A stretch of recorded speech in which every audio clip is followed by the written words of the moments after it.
Hello, I'm Brigantia Blackbird with the Blackbird Grimoire. Welcome to the daily forecast for Friday, May 31st, 2024. Good morning and happy Venus's Day to you.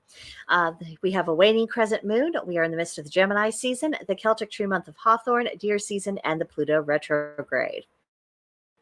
On the astrology front, the sun is in Gemini, mutable air, representing communication. The moon is fourth quarter Pisces, mutable water, representing artistry. Then at 9:55 p.m. Central Time, it goes void of course. And at 10:28 p.m. Central Time, it enters fourth quarter Aries, cardinal fire sign, representing being energetic.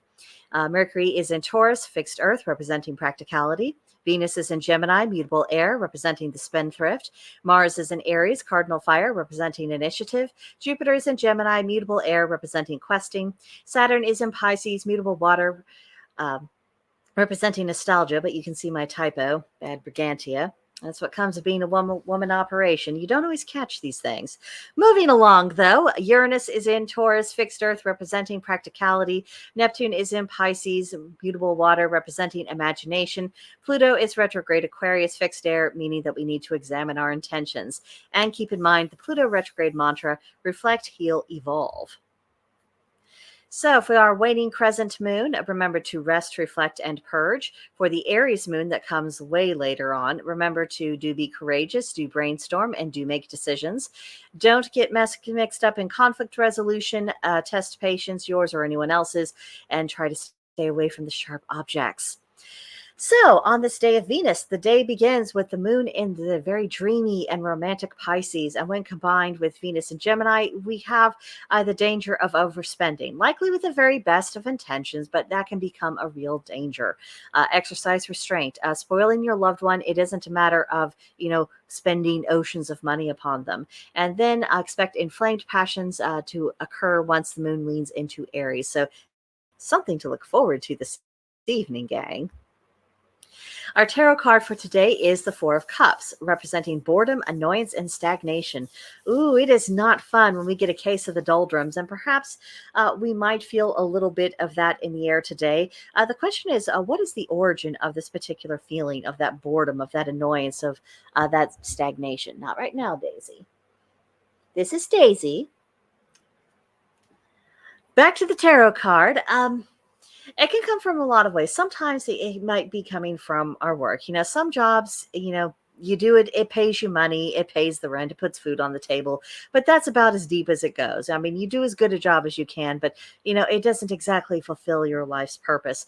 Sometimes you have long-term relationship issues that are just taking a lot of time to really work through and to have any kind of meaningful progress.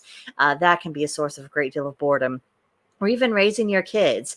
How many parents have told their kids, to do something or not to do something a bazillion times, and what the kid does, the exact opposite of what they're being told, and the parents, wondering, at what point is it finally going to sink in?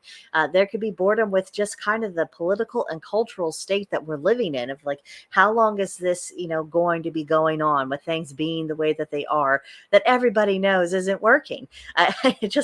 There comes a point where even in the midst of the concern and the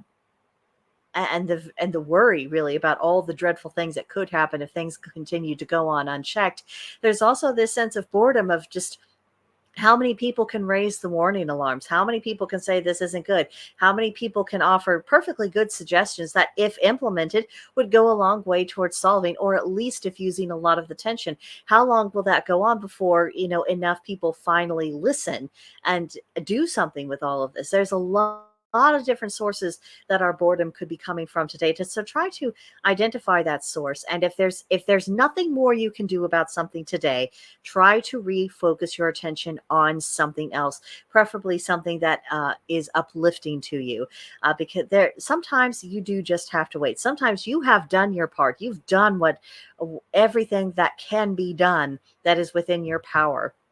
You've done that, and you have to leave the rest uh, for other people to do their part, and even to leave it in the lap of the gods. And then you just sometimes you've just got to, and I don't even want to say distraction, because this isn't necessarily trying to flee or trying to evade reality or anything else like that. But sometimes you do need to change the subject within your brain and within your spirit. Focus upon something you can affect, something you can create, something that is fun and uplifting to you, and you can at least minimize any ill effects from this sense of ennui. Next up, our Celtic triad of the day. It reads three things which war against peace: a bad mate, bad soil, and a bad overlord. There's no marriage like a bad marriage, is there, gang? When you are married to someone who is unsuitable, and it doesn't even have to be someone who's cruel or abusive or violent or anything else, just they're an unsuitable match for you and you're an unsuitable match for them, or they're behaving in a very bad way, it just wreaks havoc and destruction. Of all places on earth, you should be able to have some peace at home. But of course, if you're not at peace with your spouse, you're not going to have peace at home. It doesn't matter how big your house is, how beautifully it's decorated, what kind of grounds you have, how much money you have in the bank. It doesn't matter how many material benefits you have. If your relationship with your spouse is out of order, it's going to cause problems. And then bad soil, in the most literal sense for farming, if nothing is growing or things aren't growing well, that just has a catastrophic effect. Not only do people suffer from the poor yield, but people die. We literally die. We are no less dependent upon farming today than we were, centuries and millennia ago. We're a little bit more detached from that farming life, so it's not as immediate in our minds of just how serious it is when the soil is unhealthy. And then more metaphorically, if we do not have good soil within our own spirits, if we can plant all the seeds we want, but we don't have that good soil for it to grow in, that's not going to come out well. That is going to drive us crazy. And then with a bad overlord or bad ruler, bad politicians, the evil that these people do, that brings no end of ruin, and we have only to look around us to see the ill effects of it. A lot of us are going to look around and saying, yeah, I'm experiencing a number of these symptoms of things that are actively destructive of peace. And some of these things are within our power to change, others are not. Some require cooperation with others. Specifically, if you're in a difficult marriage or your marriage is going through a rough patch, that it is going to require cooperation from both parties. And there will be days where that doesn't always seem possible, but uh, people do get through things. Believe it or not, many people do. And you can come out with a stronger and a better relationship on the other side. But it also kind of behooves us to not become that bad mate, to not actively become the bad soil, and to not to become that bad ruler, at least that ruler over our own lives. Um, because as often as we might look at these things and think about external sources of bad and evil, we can just as easily become that source of it ourselves. And thinking about that, and just do what we can to not be this thing, and try to insulate ourselves from the damage if we are seeing these problems from external sources. That's all a person can really do. Now, for today's magical intention, it's luck, which, I think we could all use a little bit more of that these days. The color is purple. The plant is the peony, which, if you have never had the life experience of smelling the fragrance perfume of peonies, you're really missing out. A lot of them are still in bloom. So if you see one and you can, just breathe that in. You will not be sorry, I promise. Then the animal for luck is the magpie, and the crystal is the lepidite. So brewing a bit of good fortune is well within the capacity of a witch. And if you are not a practitioner yourself, There are witches all over the internet. You can explain to them the situation. They can give you some practical ideas about how you might attract a little bit more luck into your life. Or, and occasionally you will find someone who might be willing to act on your behalf. But it's always better to act and do what you can for yourself first before trying to get someone else to redirect the energies in your way. I've always felt like though that kind of spell work is just not as effective as doing things on your own behalf. So make of that what you will. Now, for today's pagan practice, honor a deity associated with love. Shower your spouse with time and attention. Attempt to write a poem if you are inclined to do so. Meditate on what you've learned in the past month. And then carry a bit of rose quartz.